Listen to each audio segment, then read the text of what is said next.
एक गांव में एक शिकारी था जो पशुओं को शिकार करके अपना घर परिवार चलाता था। वह गांव के ही एक साहूकार का कर्जदार था। वह काफी प्रयासों के बाद भी कर्ज से मुक्त नहीं हो पा रहा था। एक दिन क्रोधित होकर साहूकार ने उसे शिवमठ में बंदी बना लिया।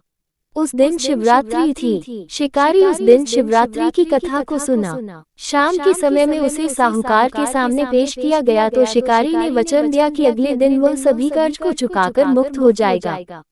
तब उसे साहूकार ने छोड़ दिया। शिकारी वहां से जंगल में गया और शिकार की तलाश करने लगा। वह एक तालाब के किनारे पहुंचा। वहां पर वह एक बेल के पेड़ पर अपना ठिकाना बनाने लगा। उस पेड़ के नीचे एक शिवलिंग था जो बेलपत्रों से ढका हुआ था।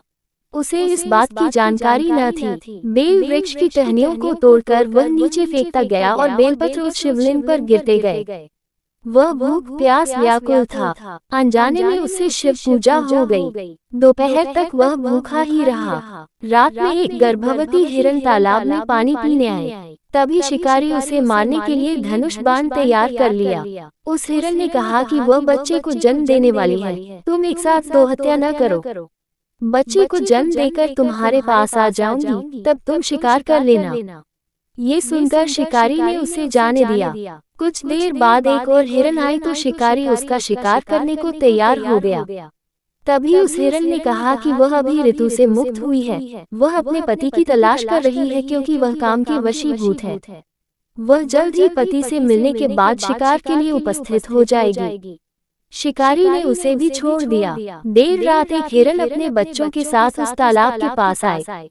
शिकार एक साथ कई शिकार देखकर खुश हो गया। वह शिकार करने के लिए तैयार हो गया। तभी उस हिरन ने कहा कि वे अपने बच्चों के साथ इनके पिता की तलाश कर रही है। जैसे ही वो मिल जाएंगे तो वह शिकार के लिए आ जाएगी। इस बार शिकारी उन्हें छोड़ना नहीं चाहता था, लेकिन उस हिरन ने शिकारी को उसके बच्चों का हवाला दिया तो उसने उसे जाने दिया।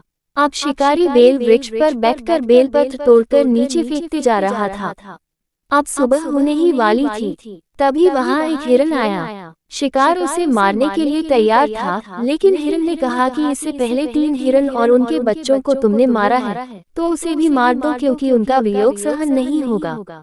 यदि उनको जीवन दान दिया है तो उसे भी छोड़ दो। परिवार से मिलकर तुम्हारे समक्ष उपस्थित हो जाऊंगा। रात भर उपवास, रात्रि जागरण और अनजाने में बेलपत्र से शिवलिंग की पूजा के प्रभाव से शिकारी दयालु हो गया था।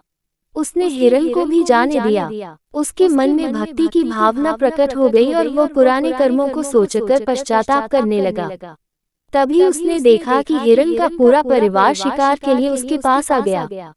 ये देखकर वह और करुणामय हो गया और रोने लगा। उस शिकारी ने हिरन परिवार को जीवन दान दे दिया और स्वयं हिंसा को छोड़कर दया के मार्ग पर चलने लगा। शिव कृपा से वह शिकारी तथा हिरन का परिवार मोक्ष को प्राप्त हुआ।